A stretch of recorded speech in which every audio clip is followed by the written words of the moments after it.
د هغې نه بعد یو خور سوال کړی دی چې زنانه ویښته واړه کولی شي او که نه.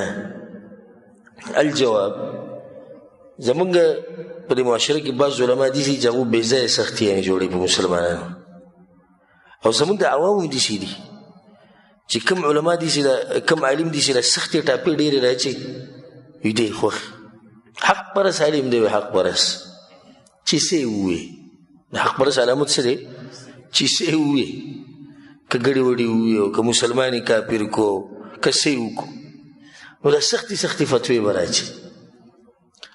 نو دا مشهوره ده چې زنانه بلکل ویښته نشي واړه کولی، د هغوی دپاره ضعیف حدیثونه او منګړت خبرې بیانوي چې دې ته به دا عذاب وي او دې ته به دغه عذاب وي. خو یو حدیث هم په دې کې نه دی ثابت چې په هغې کې د دې نه منع راغلي چې زنانه به ویښته نه واړه کوي، بلکې د دې نه منع راغلي ده چې بلکل به یې نه ختموي، ځکه چې بیا د سړو په شان کېږي. نو زنانه دپاره جایز دي چې ویښته واړه کړي، خو په ښه طریقه واړه کړي چې خاوند پرې راځي. دا پکې شرط دی چې خاوند پرې راځي، او بله دا چې د کافرانو زنانو په شان نه شي او نه د ډمانو په شان شي، نو به یې کولی شي. په صحیح مسلم کې د حدیث دی د ابو سلمه ابن عبدالرحمن، هغه وایي چې کان ازواج النبي صلی الله علیه وسلم یأخذن من رؤوسهن، د رسول صلی بیبیانو به ویښته واړه کول. دا په صحیح مسلم کې د حدیث دی. نو زنانه ویښته واړه کولی شي الا په یو څو حالاتو کې چې دې کې نشي واړه کولی. اولنی چې کله پردو نارینو ته د ځان ښایسته کولو دپاره واړه کوي، نو بیا څه دي؟ حرام دي. دویم چې د دې دپاره واړه کوي چې ما په ډرامه کې یو زنانه لیدلې ده یا په فلم کې مې لیدلې ده او ځان د هغې په شان کوم، نو بیا څه دي؟ حرام دي. دریم چې داسې واړه کړي لکه څنګه چې د سړو ویښته نو بیا څه شو؟ حرام دي. څلورم چې په پردو سړو باندې واړه کوي، لکه نن سبا چې ورته بیوټي پارلر وایي که بیوټي پارلر دی، په دې کې سړي او دوی په هغو باندې ویښته واړه کوي، په دې حال کې حرام دي. پنځم چې کله له خاوند اجازت نه ورکوي چې خو په دې کې ټوله مسله ده نه راغله چې د ډمانو په شان ډیزاین نه کوي، د کافرانو په شان ډیزاین نه کوي، د هندوانو په شان ډیزاین نه کوي، نور واړه کولی شي. نو پنځم حال موږ دا ذکر کوو چې څه خاوند اجازت ورته نه وي. چې خاوند اجازت نه وي نو بیا ښځه ویښته نه شي واړه کولی. خاوند اجازت یې ویښته واړه کولی شي. دا ویښته که د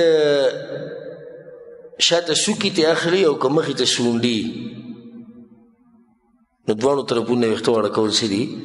جایز دي. خصوصا د بعضو زنانو ویښته ډېر غټ وي، هغو ته د تکلیف وي او تنګۍ او صفایي نشي کولی، نه دغه زنانه خو بلکل واړه کولی شي. خو دغه شرطونه به پکې دا کوم چې ما ذکر کړو، والله اعلم. د هغې نه بعد یو ورور سوال کړی دی چې دا خلک وایي چې کومه زنانه د رمضان د میاشتې روجې پرېږدي، لکه د بیمارۍ د لاسه څه عذر د لاسه، او بل رمضان راشي او دې ونه نه وي، 4 روجې ته پاتې شوي دي، نو بیا به وایي 8 نیسي. 8 ته پاتې شوي دي، نو څو به نیسي؟ 14 روجې به نیسي.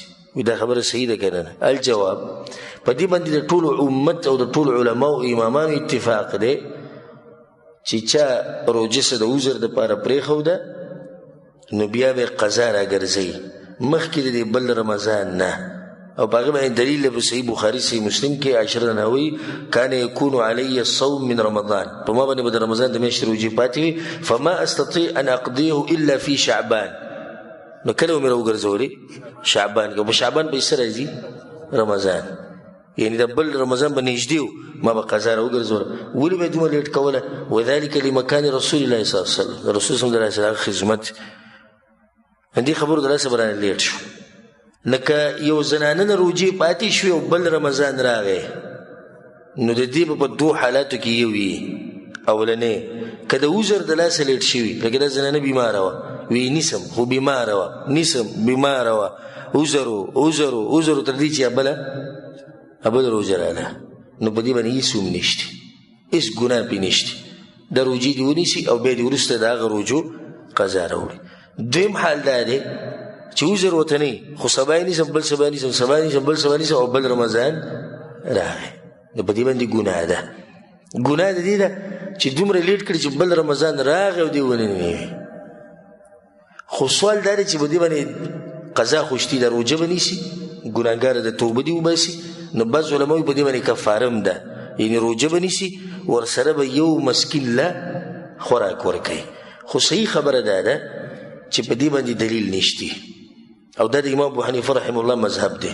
امام مالک، امام شافعي، امام احمد دا درې ونه وایي چې بغیر عذر نه زنانه روژه لیټ کی او بل رمضان راشي نو دوی به قضا هم راګرځي، کفاره به هم ورکوي. سوای د امام ابو حنیفه رحمه الله نه هغه وایي صرف په قضا راګرځي او کفاره پې نشتی. او خبره د امام صاحب مضبوطه ده، ځکه چې په دې باندې دلیل په قرآن کې الله سوي ومن كان مريضا او على سفر فعدة من ايام اخر.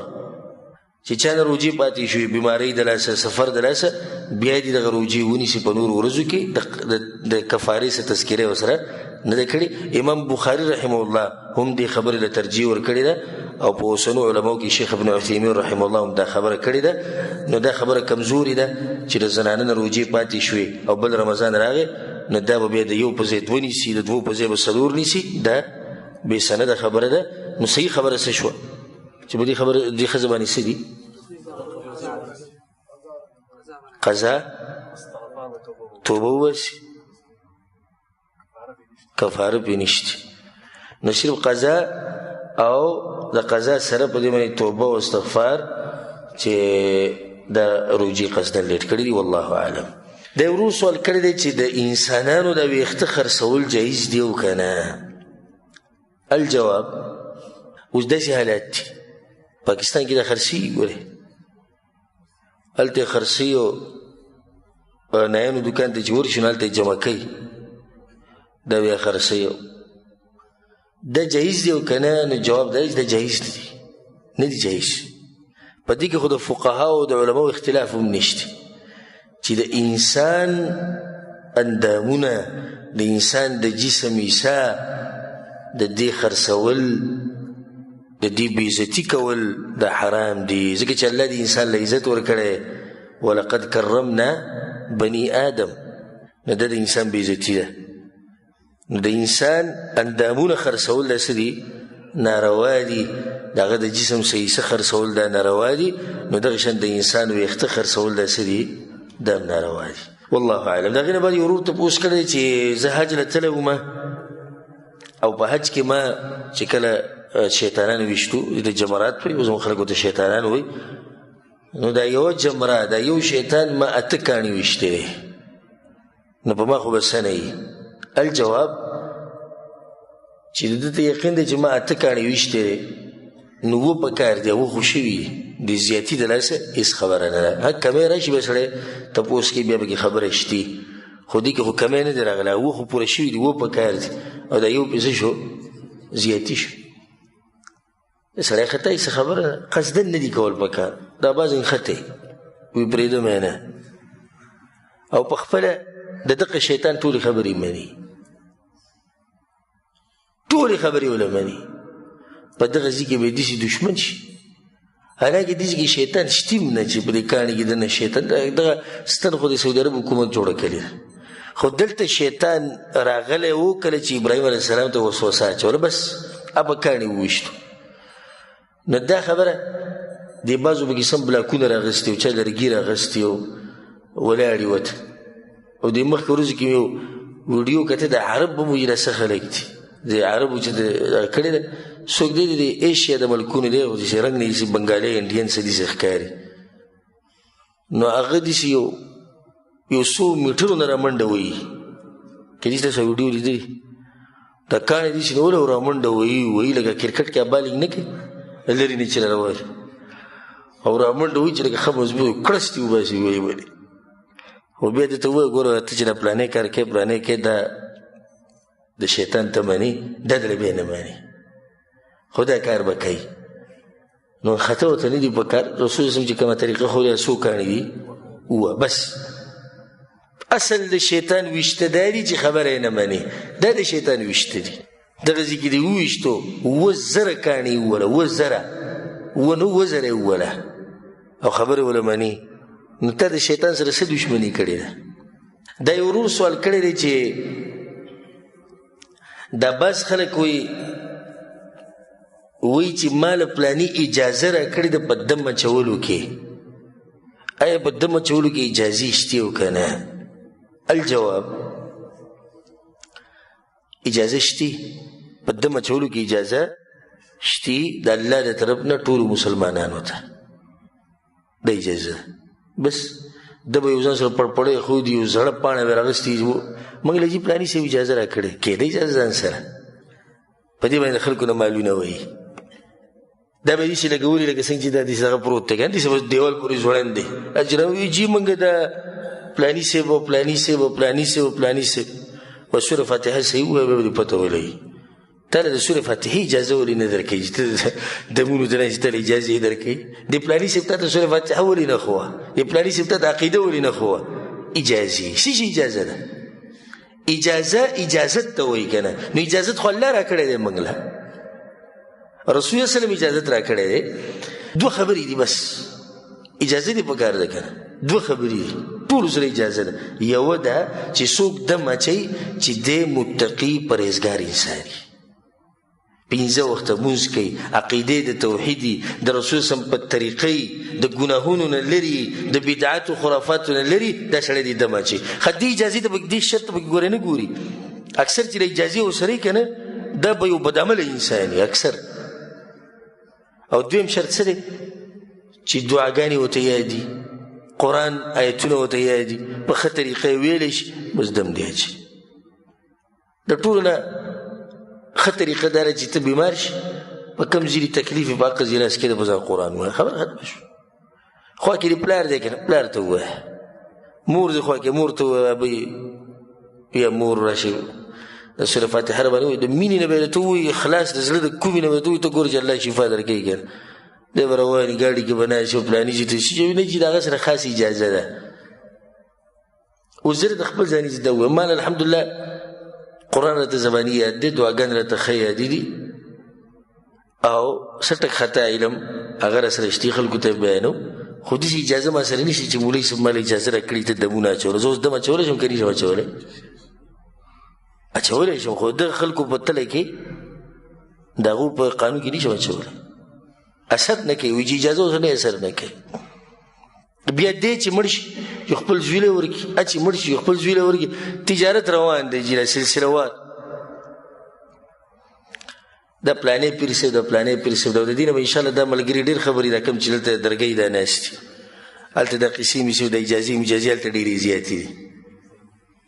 د هغو د اجازې مجازې وي، د پلانې سره اجازه هېڅ اجازې یې نشته، اجازت الله ورکړی.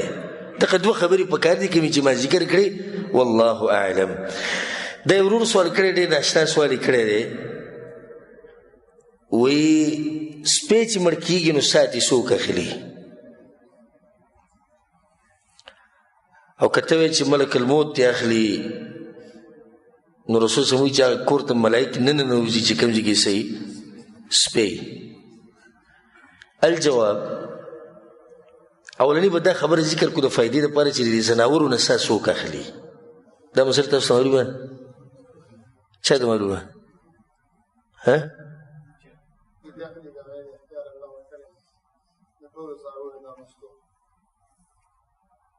نو دې آیت دلیل شته چې د ټولو نه سا اخلي. قرآن کې خو صدق چې قل یتوفاکم، تاسو نه اخلي. ناول دا مسله بیانو چې د ځناورو څارویو نه سا څوک اخلي. دا خبره خو واضحه ده چې د آدم د بچو نه سا څوک اخلي؟ ملک الموت اخلي. قل یتوفاکم ملک الموت الذي وکل بکم، دا واضح شو. بیا سا د ځناورو او د څارویو نو په دې کې نه آیت شته چې په کې دی چې دوی له سام دی اخلي، نه په دې کې صحیح حدیث دی. نو ځکه په کې بیا د بعض علماو اختلاف دی. بعض علما یو روایت ذکر کوي چې هغه سندن ضعیف نه منګړت دی. شیخ البانی رحمه الله ته منګړت وایي.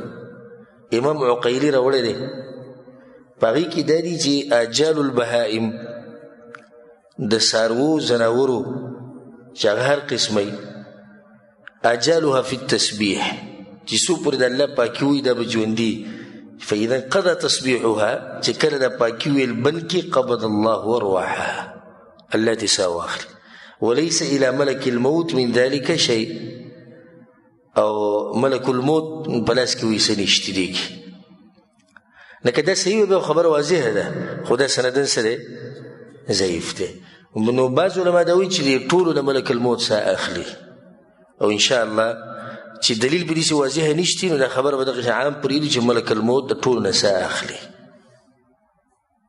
د شیخ ابن عثیمین رحمه الله نه یو پیر یو کس تپوس وکړو وایي شیخ صاحب د ځناورو نه ساه څوک اخلي غوسه شو وایي صرف دا مسله پاتې شوې ده هغه مسلو کوي ګوتې مه وهئ چې د ضرورت نه یي الله او د الله رسول نه ده بیان کړی چې نه ده بیان کړی پرېږده بس ده ته خپل سوچ وکړه تا نه به څوک څه اخلي خو واضحه ده د هغې لپاره تیاری پکار بیا ضرور وایي چې هلته خو ملایک وایي کور ته ننوځي چې سپی پکې نو د سپي نه څنګه څه اخلي او هلته موږ وایي چې انشاءالله زړه په دې مطمئن کېږي چې د ملک الموت د ټولو نه څه اخلي نو د نه څنګه اخلي جواب چې دا کم حدیث کې راغلی چې ملائک کور ته نه ننوځي نو مطلب دی چې د رحمت ملائک نه ننوځي نور عام عام نه دي منع شوي چې بالکل ملک نه راځي اوس هر انسان سره دوه ملائک دي چې هغه ښه عمل او بد عمل لیکي دا خو زر په هر ځای کې دي نو کور کې سپی هم دی دغه ملائک پکې هم دي نو دغه شان د ملک الموت ډېر خلکو نه ساګانې اخیستي دي او په کور کې دننه سپی شوي دي چې که نه شوي سپی په کور کې او سړی پکې مړه شوی دی ښځه مړه شوې ده د رحمت ملایک نه راځي لکه حدیث کې دا دی چې رسول صلی الله علیه وسلم وایي چې ملایک ګرځي په دې لارو کوڅو کې او هغه کورونه او هغه ځایونه ګوري په کوم ځای کې چې د الله ذکر کېږي نو ستا په کور کې د الله ذکر نه کېږي سپی پکې دی دغې ته دا ملایک نه راځي څومره غټ خیر نه سړی محرومه شو او ستا په کور کې د الله ذکر کېږي د رسول سم حدیثونه د هغه په طریقه اعمال کېږي سپی پکې نشتي دا ملایکه یې ته دننه ورسي خو بعض علما پکې دا خبره هم ذکر کوي وایي ځناور چې دی ځناور الله یې وجني په خپله الله یې څنګه وجني ژوندي به سړي کې مړه شي نو ملک الموت دې ساه نه اخلي ساه دې چا واغسته الله ته واغسته والله عالم داسې د فایدې لپاره مې د دا خبرې ذکر کړ دا یو ورور سوال کړی دی چې یو سړي باندې بیماري چې د نه میچازي په مخه ځي د میچازو قطره نو دی به څه کوي د منځه لپاره الجواب یو هغه سړی دی چې د هغه نه میچازو قطره همیشه ځي یا هغه ته د ګیس بیماري نو دی به د هر منځه دپاره به اودس کوي او بیا دې ځان ته داسې څه شی کېږدي چې د هغې د لاسه کپړې بیا د ده نه ګنده کېږي د میچازو د لاسه نو که د منځه په دوران کې د ده نه د میچازو څاڅکي ځي یا ګیس دې لاړ نو د هغې سره چې دی څه نقصان د ده منځه ته نه رسي فاتقوا الله ما استطعتم الله وایي داسې دومره ویرېږي څومره ستاسو طاقت یې دغه طاقت دی او دغه اودس چې وکړي هغې کې دغه فرض لمونځ د هغې سره نفلي سنت دا ټول کولی شي بیا چې بل ټایم راشي هغې له به بیا اودس وکړي سړی چې په دې دلیل سره دلیل بیا چې په صحیحینو کې حدیث دی عایشه رضی الله عنها وایي چې فاطمه بنت ابي حبیش رضی الله عنها راله پر رسول صلی الله علیه وسلم یا رسول الله زه دې زنانه یم چې ما باندې استحاضې مرض دی یو حیض دی یو استحاضه ده حیض خو هغه وینه ده چې کوم د دې رحم نه روځي میاشت کې یو څو ورځې استحاضې وینه ده د رګ وینه ده دا کله نه کله بعضو زنانو ته کلونو باندې دا وینه راځي نو ما باندې دا وینه راځي پاکېږم نه نو دا مونځ پرېږدم رسول صلی الله علیه وسلم مونځ به نه پرېږدي دا خو حیض نه دی چې ته مونځ پرېږدې دا خو د رګ وینه ده خو کې به څه چې کله د حیض ورځې ختمې شي چې تا ته خپل حساب معلومي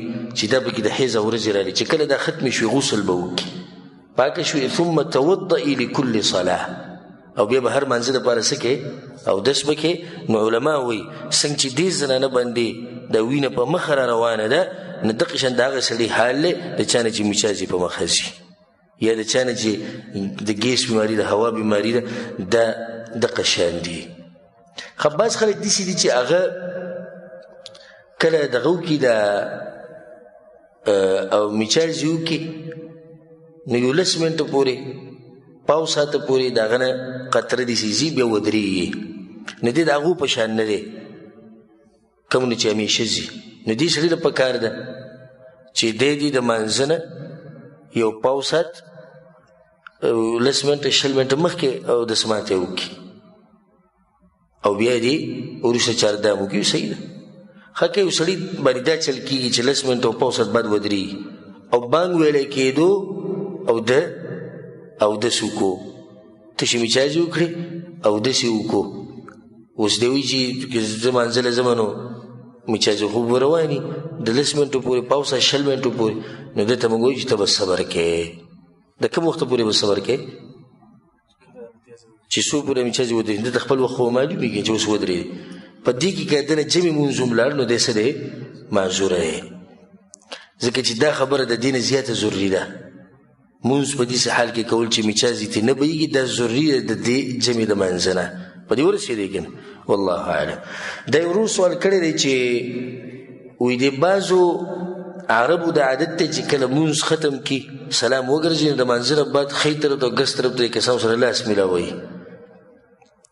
دا شتي او که نه جواب اصل دا دی چې مصافحه کول لاس ته لاس سره میلاوهل دا مستحب طریقه ده رسول صلی الله د خپلو ملګرو سره مصافحه کوله انس بن مالک رضی الله عنه چې کان اصحاب النبي صلی الله علیه وسلم اذا تلاقوا تصافحوا کله چې د یو بل سره میلاو شو لاسونه به میلاوهل په صحیحینو کې دا حدیث دی د طلحه بن عبید الله رضی الله عنه چې هغه پاڅېدو د کعب بن مالک سره لاس میلاو کړو غاړه ورسره میلاو کړه کله چې الله د هغه توبه قبوله کړه دغه شان یو روایت کې دا راځي ناشنا روایت دی ما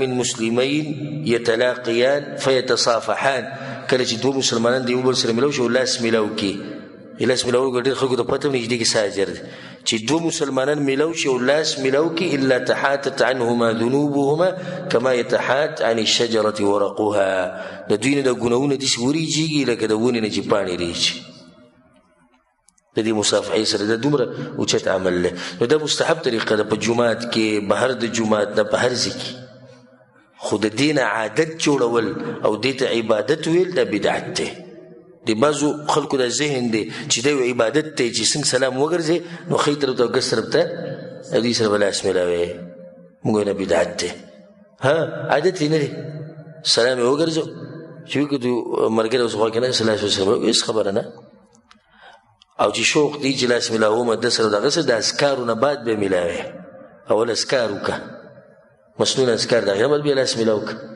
او چې مخکې دا کوم چې ورته عبادت په نظر ګوري لکه د مانځه نه مخکې به یې تا سره لاس میلاو کړی چې سلام وګرځئ بیا به سره لاس میلاوي دلیل چې دوی سره خاص عقیده ده نو دغې ته علماو بدعت ویلی دی والله اعلم شیخ صاحب یو شیخ بیان کوي بیان کې هغه خبر وکړله په دې مختصر او چې یو ودو راغی او د رسول صلی قبر ته او ودرې او دوا یې کوله او رسول صلی په دې قبر باندې وي چې یا رسول ما ستاسو خبر ماته رسېدلی چې لکه دا دې کې څوک دا دواګانې وکړي او د خپلو ګناهونو اقرار وکړي او توبه وباسي نو هغه د مخکې ورته خپل ګناهونه معاف او الله تعالی به بخښي نو زه راغلی یم د خپلو ګناهونو اقرار وکړم توبه وباسم او دا دواګانې مې وکړلې او دا بیا روان شو په خپل اوږد سور شو په دې دوران کې یو کس ناست و چې هغه ذکر قرآن مجید سبق ویلو دې دوران کې د هغه سترګې ورغلې نو एकदम رسول صلی پس از مفهوم کې راغی په دې هغه چې ورشه دې په دوه وجه مخالي شي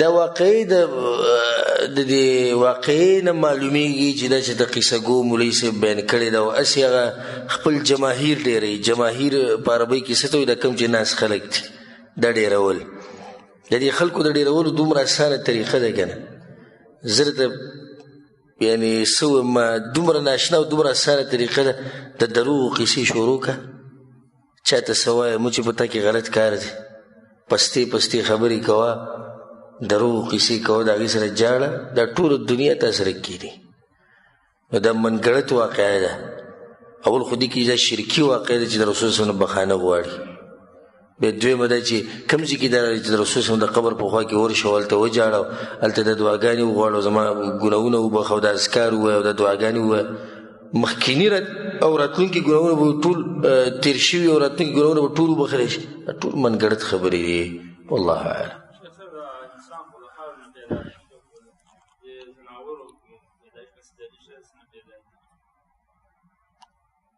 انسان د خاور نه پیدا دی، ملائک چې دي د نور نه پیدا دي، پیریان چې د اور نه پیدا دي، او د زناور چې دم د خاور نه پیدا دي، دم د خاور نه پیدا شوي. والله اعلم. یو کس کوله چې د معراج په واقع کې د نبی صلی الله علیه وسلم دغه ملاو شو، امام غزالی رحمۃ الله علیه موسی علیه السلام ته پوښتنه وکړه، هغه ته چې هغه دغه سودایي واقع سي ما ته پته نشي دروغ واقع ما ته وسه معلوم.